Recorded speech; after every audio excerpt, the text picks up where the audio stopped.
Welcome to restart परीक्षा। आज 14 मार्च 2024 है। तो आज की डेट के जितने भी इंपॉर्टेंट क्वेश्चन होंगे करंट अफेयर्स के, उसके बारे में शेयर करेंगे। तो चलिए स्टार्ट करते हैं। पहला क्वेश्चन, भारत की पहली automobile in plant railway siding project का उद्घाटन किस राज्य में किया गया है? तो इसका आंसर हो जाएगा, अभी ये गुजरात में किया है। इसका आंसर सी है।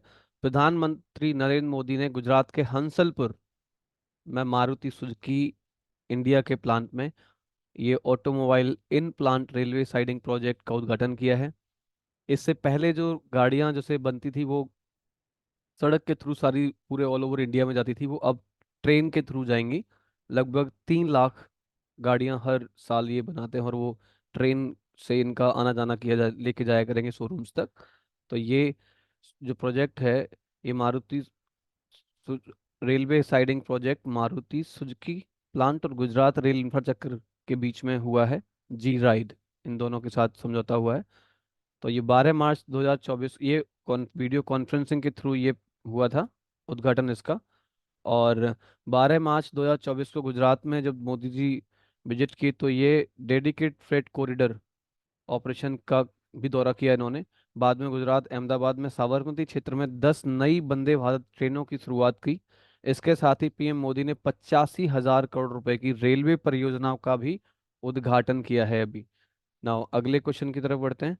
नेक्स्ट क्वेश्चन है हमारा, किस केंद्रीय मंत्री ने जन औषधि केंद्रों के लिए क्रेडिट सहायता कार्यक्रम लॉन्च किया है? तो ये अभी लॉन्च किया है डॉक्टर मनसुख मंडाविया ने। केंद्रीय रसायन एवं उर्वरक तथा स्वास्थ्य एवं परिवार कल्याण मंत्री डॉक्टर मनसुख मंडाविया ने जन औषधि केंद्रों के लिए ऋण सहायता कार्यक्रम उद्घाटन किया है इसका। और ये भारतीय लघु उद्योग बैंक सिडबी के साथ और फार्मास्यूटिकल एवं मेडिकल डिवाइसेस ब्यूरो के साथ ये समझौता कराया है। तो ये अभी किसने किया है? डॉक्टर मनसुख मंडाविया ने। ये केंद्रीय मंत्री हैं, रसायन उर्वरक एवं स्वास्थ्य एवं परिवार कल्याण मंत्री। नाउ अगला क्वेश्चन है हमारा, एसबीआई एसबीआई ने अपने ट्रांजैक्शंस बैंकिंग प्लेटफॉर्म के लिए किसके साथ साझेदारी की है? तो अभी एसबीआई ने on Orion pro Orion pro के साथ समझौता किया है। इन्होंने आई कैश प्रो के साथ लाइसेंस लिया है, जो इनके कैश मैनेजमेंट और transaction banking platform I cash pro है उसके साथ। और ऑपरेशंस के लिए ओरियन प्रो के साथ सॉल्यूशंस के साथ समझौता किया है। ये 100 करोड़ की डील है लगभग, और इसमें लाइसेंसेस और 6 वर्ष का मेंटेनेंस कवर रहेगा। ये समझौता हुआ है ऑन प्रियो के साथ आईएएस लाइक एसबीआई बैंक का। ना अगला क्वेश्चन है हमारा, वो है, भारत ने हाल ही में किस देश के साथ संयुक्त आर्थिक व्यापार समिति की स्थापना के लिए समझौता किया है?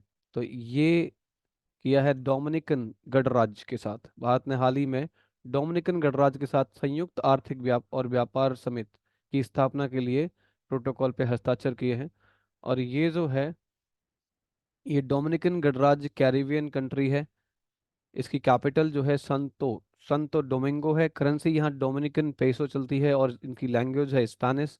27 फरवरी 1844 को ये आज़ाद हुआ था। और यहाँ के जो राष्ट्रपति हैं लुइस अविनेडर हैं। लुइस अविनेडर यहाँ के राष्ट्रपति हैं। नाउ नेक्स्ट नेक्स्ट क्वेश्चन है हमारा, सिप्री सिप्री का मतलब होता है Stockholm international peace research institute. इसकी रिपोर्ट के अनुसार 2019 और 23 के बीच दुनिया का शीर्ष हथियार आयातक देश कौन बना है? तो इसमें इंडिया नंबर 1 पे आता है। दुनिया में जितना भी हथियार आयात होता है उसका 9.8% इंडिया आयात करता है। सेकंड नंबर पे सऊदी अरब और देन कतर है। और बाकी 10 देशों के नाम यहाँ पे दिए हैं, सऊदी अरब, कतर, यूक्रेन, पाकिस्तान, जापान, मिस्र, ये ऑस्ट्रेलिया, दक्षिण कोरिया और चीन, ये आते हैं जो आयात करते हैं। सिपरी जो है, Stockholm international peace research of institute, एक अंतर्राष्ट्रीय संस्थान है। इसकी स्थापना साल 1966 में की गई थी। तो ये इसने अभी रिपोर्ट दी है, उसमें इंडिया सबसे नंबर 1 पे है जिसने जो हथियार आयात किए हैं। ना अगला क्वेश्चन है, पीएम मोदी ने भारत के पहले कॉमर्शियल सेमीकंडक्टर सर्विस की आधारशिला कहाँ रखी है?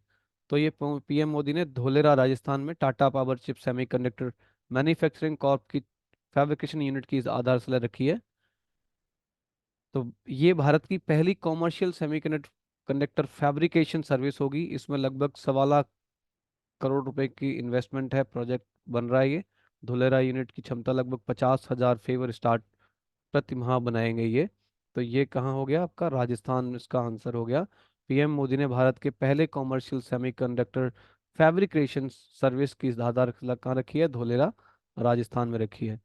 नाउ अगला क्वेश्चन हमारा है, हाल ही में क्षेत्रीय एयरलाइन सेवा फ्लाई 91 का उद्घाटन किसने किया है?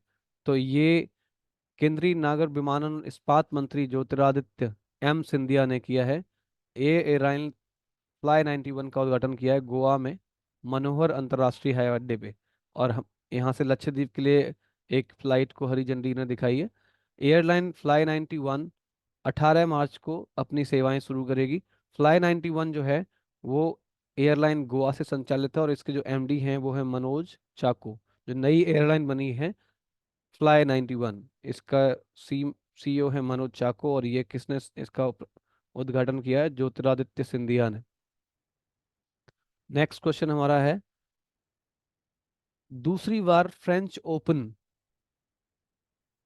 750 बैडमिंटन टूर्नामेंट का खिताब किसने जीता है?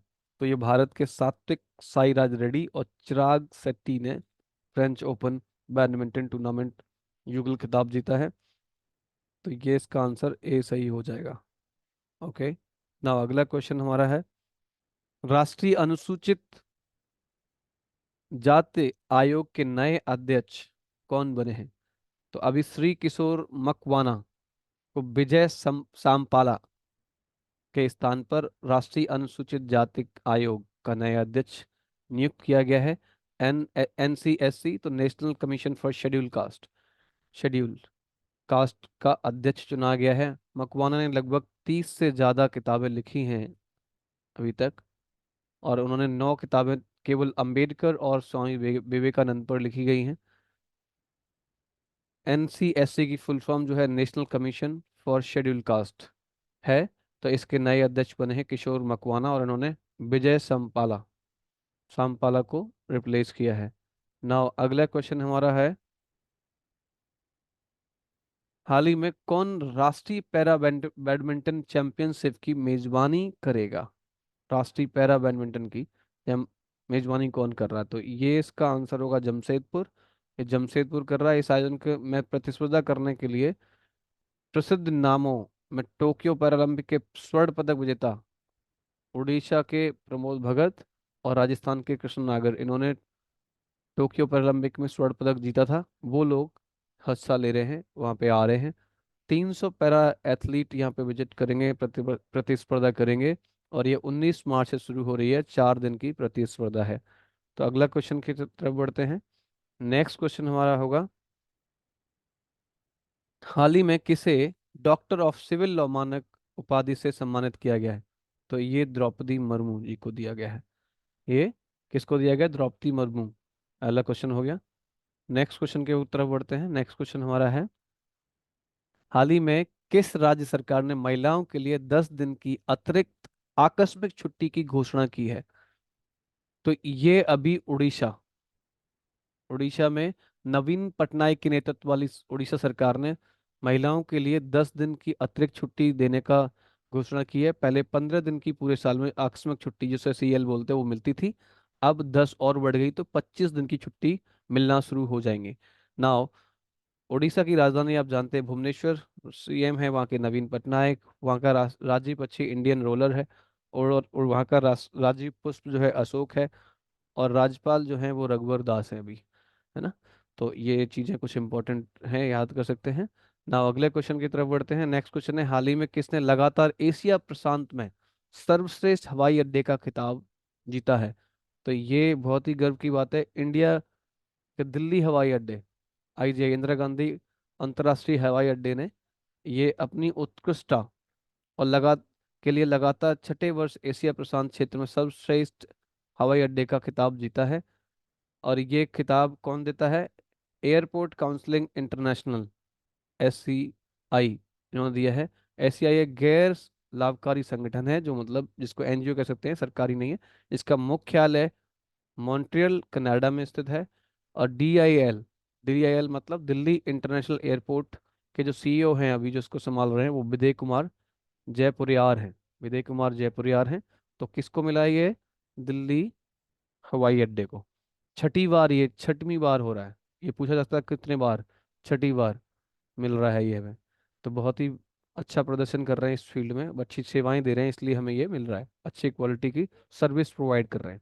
हाल ही में किस बैंक ने all in one payment variable launch किया है?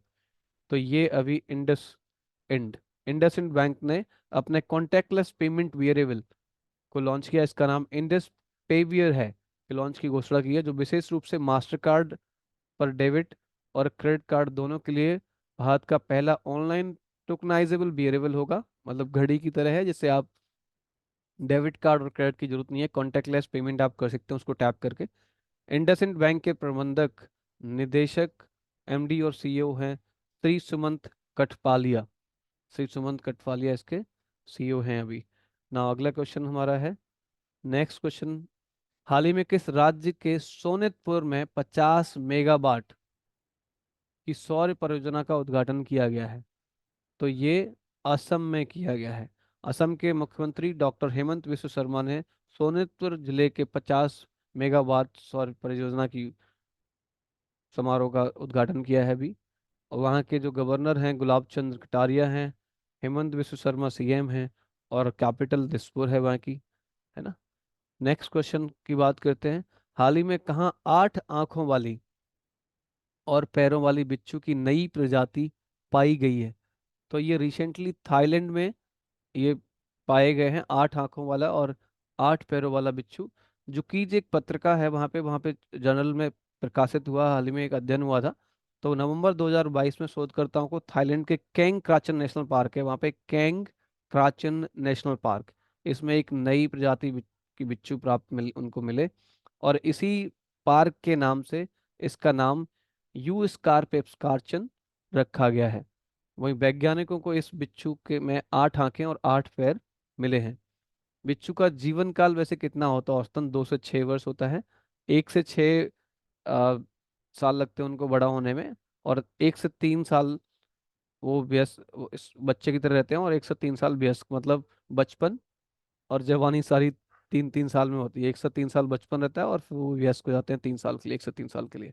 ना अगला क्वेश्चन है हमारा, इसी में एक और चीज है, इंडिया में भी अभी किसी एक प्रजाति मिली थी रेत, ये बंगाल के गीले रेतीले समुद्र तटों पर समुद्री स्लग मोलस्क मिला था। समुद्री स्लग मोलस्क मिला था। ये नई प्रजाति की खोज की थी इंडिया में। इसका नाम राष्ट्रपति द्रौपदी मुर्मू के नाम से मेलानो क्लासमिस द्रौपदी रखा गया था। क्या रखा गया था? मेलानो क्लासमिस द्रौपदी रखा हुआ है। ना अगले क्वेश्चन की बात करते हैं। हाल ही में किस चुनाव आयुक्त ने इस्तीफा दिया है? तो ये अरुण गोयल अभी चुनाव आयुक्त थे और इनका कार्यकाल 2027 तक था। पर इन्होंने कोई कारण नहीं पता चला क्यों इस्तीफा दिया, पर इन्होंने अभी इस्तीफा दे दिया। तो भारत का चुनाव आयोग का मुख्यालय दिल्ली में है और इसकी स्थापना 25 जनवरी 1950 को हुई थी। और प्रधानमंत्री नरेंद्र मोदी की अगुवाई वाली 3 सदस्यीय समिति ने अभी ज्ञानेश्वर कुमार और सुखबीर सिंह संधू, इन लोगों को नया चुनाव आयुक्त बना दिया है। किसको बनाया? ज्ञानेश्वर कुमार, इंपॉर्टेंट क्वेश्चन है, और सुखबीर सिंह संधू, दोनों लोग नए चुनाव आयुक्त बन गए हैं। ना अगला क्वेश्चन हमारा है, हाल ही में रक्षा मंत्री राजनाथ सिंह ने किस योजना की शुरुआत की है? तो ये है योजना अदिति योजना। कौन सी योजना? अदिति योजना। इसका ए आंसर सही है। रक्षा मंत्री राजनाथ सिंह जी ने वैश्विक स्तर पर रक्षा के क्षेत्र में जटिल, नायाब और सामरिक लिहाज से कोई नई तकनीकी वाले स्टार्टअप्स होते हैं उनको देने के लिए 750 करोड़ की अदिति योजना शुरू किया, जो डिफेंस के लिए कुछ स्टार्ट होना, जो सुरक्षा के लिहाज से कुछ चीजें बनाएंगे, उनके लिए ये स्टार्ट किया गया। उसका नाम क्या है? अदिति योजना। तो किसने स्टार्ट किया है? रक्षा मंत्री राजनाथ सिंह ने स्टार्ट किया है। किसने सीडेक तिरुवनंतपुरम में भारत के पहले फ्यूचर लैब्स का उद्घाटन किया है? तो ये अभी किया है श्री राजीव चंद्रशेखर। श्री राजीव चंद्रशेखर ने किया है। ओके। तो इसका राष्ट्रीय बाल अधिकार संरक्षण आयोग ने अपना 19वां स्थापना दिवस मनाया है। ओके। और राष्ट्रीय बाल अधिकार संरक्षण आयोग की स्थापना 2007 में हुई थी। राष्ट्रीय बाल अधिकार संरक्षण आयोग का मुख्यालय नई दिल्ली में है। कुछ इंपॉर्टेंट अलग पॉइंट्स हैं ये। राष्ट्रीय बाल अधिकार संरक्षण आयोग के अध्यक्ष प्रियांक कानून गो हैं। और इरेडा है Indian renewable energy development agency limited, इसने भी अपना 38वां स्थापना दिवस मनाया है। इसका आंसर तो आपने मिल गया किसने सीधे तिरुवनंतपुरम में भारत के पहले फ्यूचर लैब्स का उद्घाटन किया है। तो ये हैं श्री राजीव चंद्रशेखर। और सेकंड इसका है राष्ट्रीय बाल अधिकार संरक्षण आयोग। राष्ट्रीय बाल अधिकार संरक्षण आयोग ने अपना 19वां स्थापना दिवस अभी रिसेंटली मनाया है। और इरेडा ने कब मनाया? 38वां स्थापना दिवस मनाया है। राष्ट्रीय बाल अधिकार संरक्षण आयोग की स्थापना 2007 में, मुख्यालय दिल्ली में है, और इसके अध्यक्ष जो है प्रियांक कानूनगो है ना। अगला क्वेश्चन है, हाल ही में धूम्रपान निषेध दिवस 2024 कब मनाया गया? तो धूम्रपान निषेध दिवस 2024 जो है 13 मार्च को मनाया गया है। इसका बी आंसर सही है। ये प्रतिवर्ष मार्च के दूसरे बुधवार को धूम्रपान निषेध दिवस मनाया जाता है। इस वर्ष 2024 में यह 13 मार्च को मनाया गया है। तो इसमें इसका उद्देश्य क्या है? तंबाकू उद्योग के हस्तक्षेप से बच्चों की रक्षा करना। और धूम्रपान निषेध दिवस मनाने की शुरुआत 1984 में हुई थी। इस दिवस को पहली बार यूनाइटेड किंगडम ने मनाया था और इस बुधवार को मनाया गया recently. So thank you very much. Have a nice day. Thank you very much for watching restart परीक्षा। आप लोग ऐसे ही इंपॉर्टेंट क्वेश्चंस देखते रहिए, सभी आपके क्वेश्चन काम आएंगे आपकी आगामी परीक्षा।